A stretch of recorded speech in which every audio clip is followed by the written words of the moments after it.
Bismillahirrahmanirrahim. Assalamualaikum warahmatullahi wabarakatuh. Waalaikumsalam warahmatullahi wabarakatuh.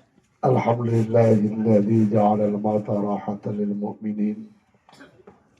Wassalatu wassalamu ala sayyidil mursalin Nabiina Muhammadin Allah sholli wa ala alihi wa ashabihi ajma'in. Amma ba'd.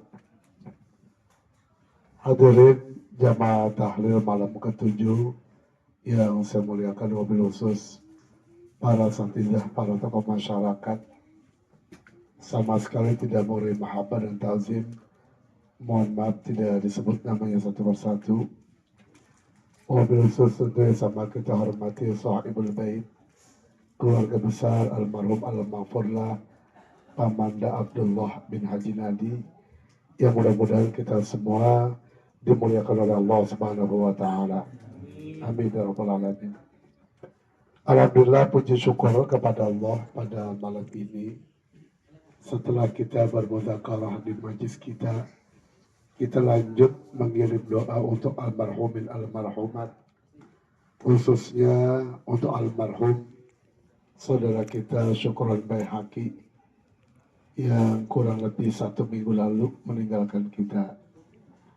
Mudah-mudahan mereka semua yang telah berpulang ke rahmatullah, yang kita doakan, mudah-mudahan doa kita dijawab oleh Allah Subhanahu wa taala, sehingga mereka semua di alam kuburnya mendapatkan cucuran rahmat dan maghfirah dari Allah Subhanahu wa taala. Amin ya rabbal alamin. Salawat ma'assalam mudah-mudahan selalu terlimpah kepada baginda Nabi besar Muhammad sallallahu alaihi wasallam. Mudah-mudahan dengan berselawat kepada beliau, kita semua akan mendapatkan syafaat di yaumil qiyamah nanti. Amin ya rabbal alamin. Hadirin sekalian yang saya muliakan,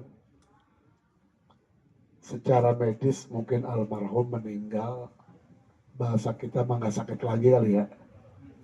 Informasinya kan pagi-pagi masih ngobrol, siang setelah sholat zuhur tidur, begitu dibangunin sudah tidak bernyawa, sudah innalillahi wa inna ilaihi rajiun.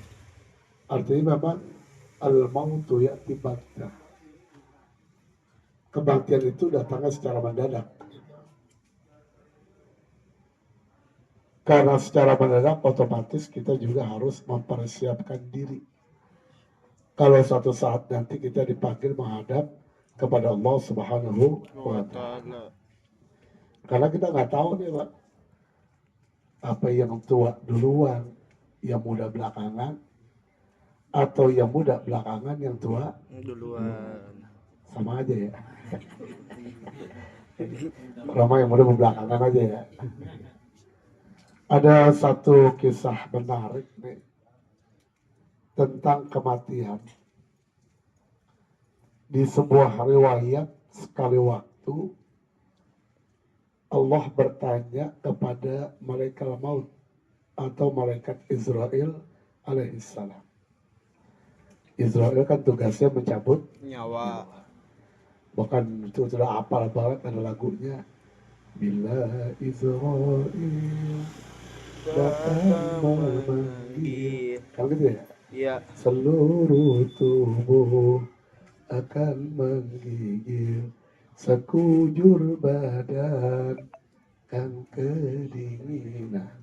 Makanya orang kalau sakit badannya udah dingin dia bingung. Jangan-jangan gitu. Padahal emang musim hujan ya. Udah gitu sakitnya buang-buang air, bolak-balik kamar mandi. Jadi otomatis dingin. Cuma udah kebayang sama lagu tuh, sekujur badan kan kedinginan. Karena memang kalau roh sudah dicabut itu udah beda, udah kulit rasanya kita dipegang. Nabi Israel ditanya oleh Allah Subhanahu wa ta'ala. Padahal kita tahu Allah itu kan alim. Allah maha mengetahui Bukan sekedar alim mengetahui, tapi pakai sigot mubalaghah. Sangat teramat mengetahui. Lalu kok Allah udah tahu, pasti pakai nanya juga tuh. Gitu. Emang mau ngapain udah tahu pakai nanya? Gitu. Kata ulama, kenapa Allah bertanya kepada Israel? Kata ulama, ikhbaron wa ta'liman. Ingin ngasih tahu kita, ingin ngajarin kita nih. Dari cerita dialog, komunikasi, tanya jawab antara Allah dengan malaikat Israel. Israel. Apa kata Allah? Ya malakal maut, alam tabki wa anta taqbidu ruha bani Adam. Wahai Israel, tugas ente kan mencabut nyawa. Pernah nggak ente waktu jalanin tugas nangis? Ya bayangin tadi Pak, diinformasikan kepada kita, Irma meninggal awal tahun. 8 bulan kurang lebih, abangnya meninggal. Tanpa sakit lagi. Bagaimana perasaan keluarga? Tapi kata Allah, wa basyiril sabirin alladzina idza asabathum musibah qalu inna lillahi wa inna ilaihi raji'un. Tapi tetap ada goncangan, gitu, sedih, nangis, kacau, ada itu. Nah kita kalau ngeliat orang sedih kan sedih juga, gitu. Kesian paling enggak, ya Allah kesian banget ya, ya Allah, begitu. Gitu. Nah makanya Allah tanya tuh pada malaikat maut, alam tabki wa anta taqbidu ruha bani Adam. Pernah nggak sih ente ke bawah tuh ikut haru, nangis, sedih ketika melihat seorang anak manusia engkau cabut nyawanya, keluarga sedih ditinggalkan, yang meninggal juga itu kan dalam keadaan galau, berpindah dari alam dunia ke alam barzah. Masya Allah, alam baru Pak. Bayangin dah kalau kita nih, Bapak nih tinggal di Kalibata, tiba-tiba rumah digusur pindah ke Cibinong, enak apa kagak tuh? Orang. Bener nggak Pak? Betul. Enak gak tuh? Itu kita pindah rame-rame sekeluarga tuh. Di sono tempat baru, tetangga belum begitu kenal, hujan, lampu mati, bagaimana rasanya tuh ya? Bener nggak Pak? Itu kita rame-rame di dunia. Gitu. Kalau kita iseng masih bisa ke depan ke warung, mulut asem bisa beli rokok, nggak mau jalan bisa GoFood, kan masih enak, rame-rame. Ini sendiri pindah dari dunia ke alam kubur sendirian. Jadi kita nggak tahu keadaan alam kubur gimana.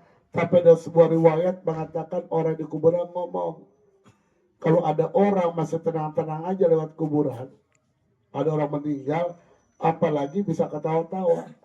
Lau ta'lamuna kama alimna masalah damuk wadabalahmuk.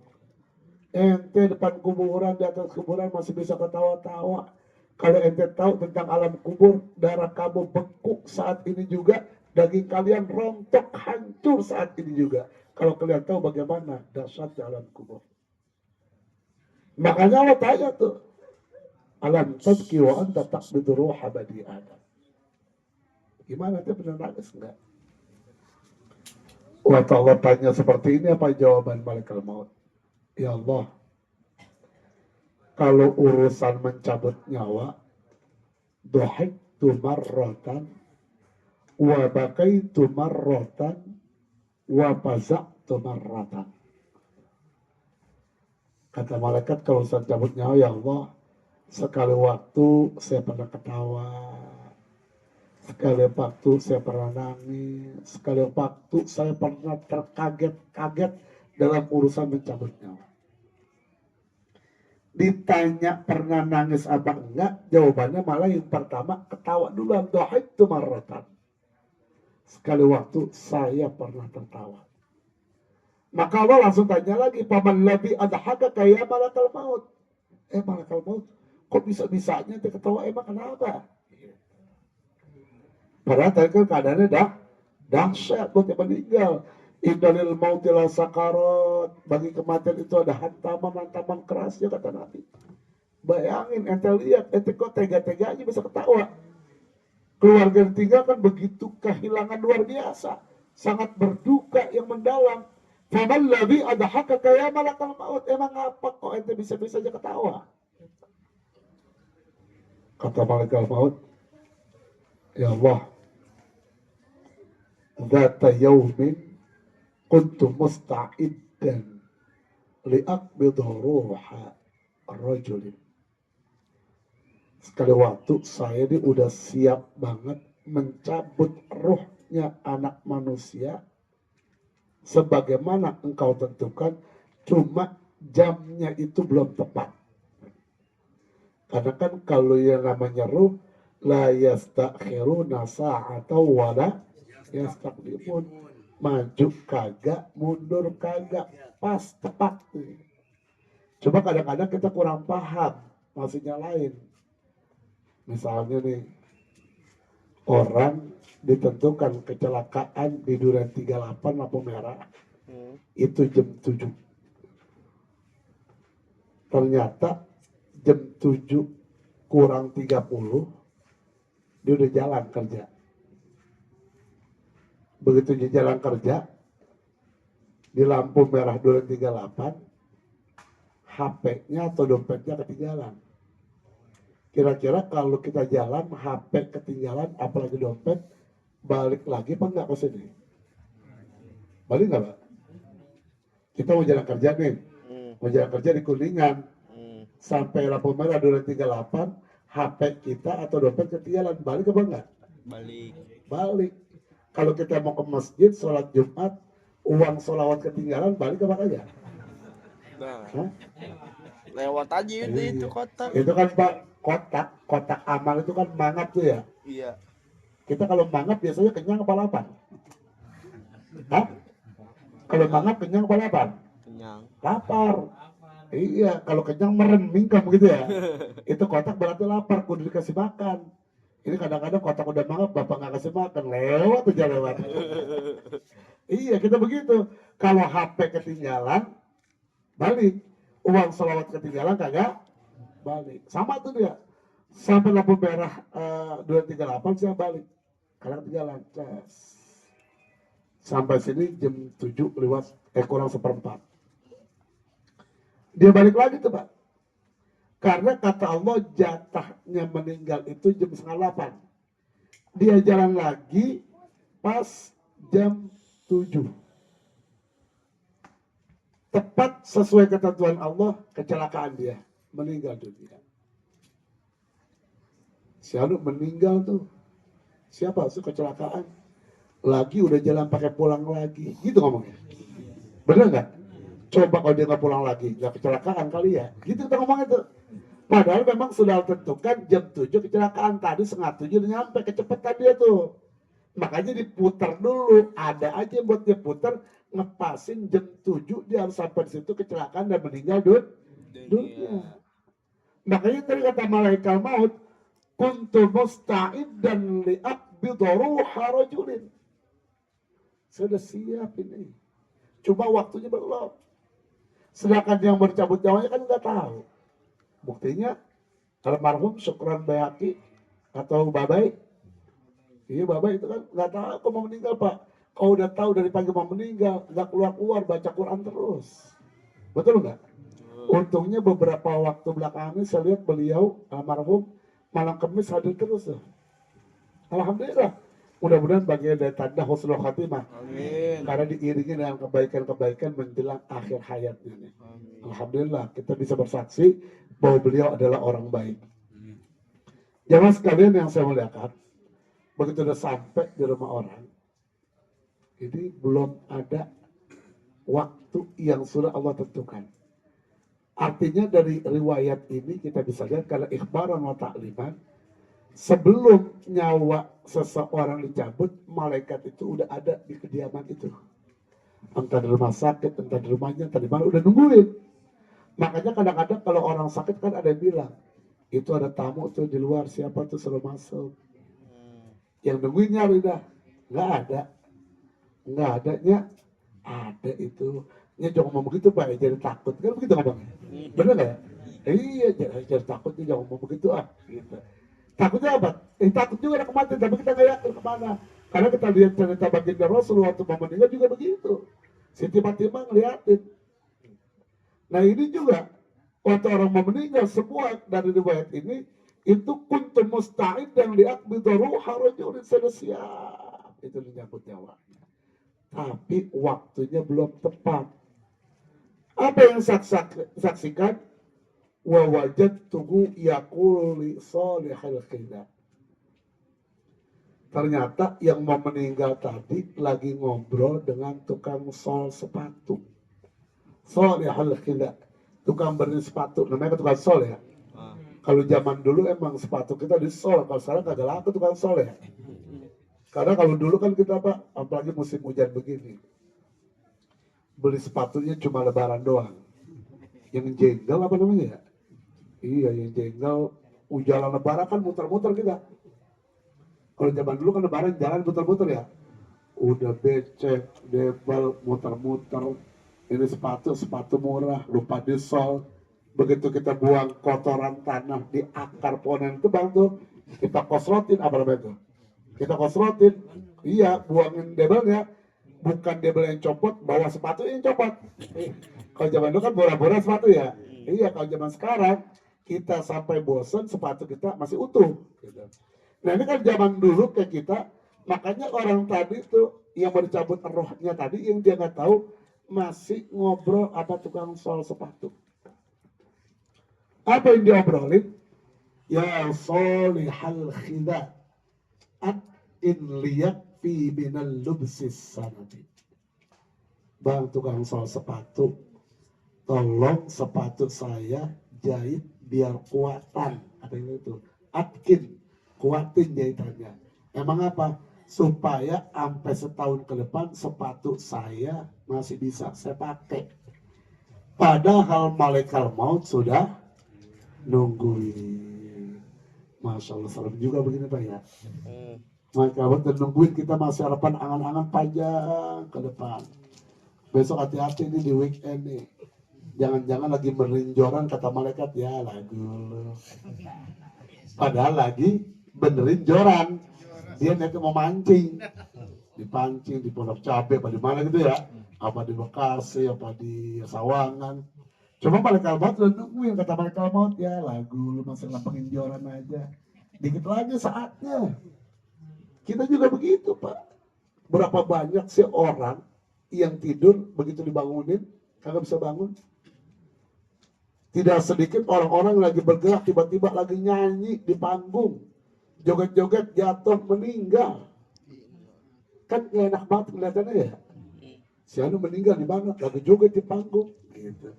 Padahal mah tumben dia tuh seumur-umur tumben dia joget, cuma kan jadi jelek gitu. Walaupun tidak menyebabkan kekafiran. Tapi kalau begini dia meninggal di mana? Lagi ngaji, baca Quran di masjid, nungguin masuk waktu. Cakap gak begitu? Artinya dia meninggal sehat, tapi baca Quran, nungguin masuk waktu. Enak gak begitu?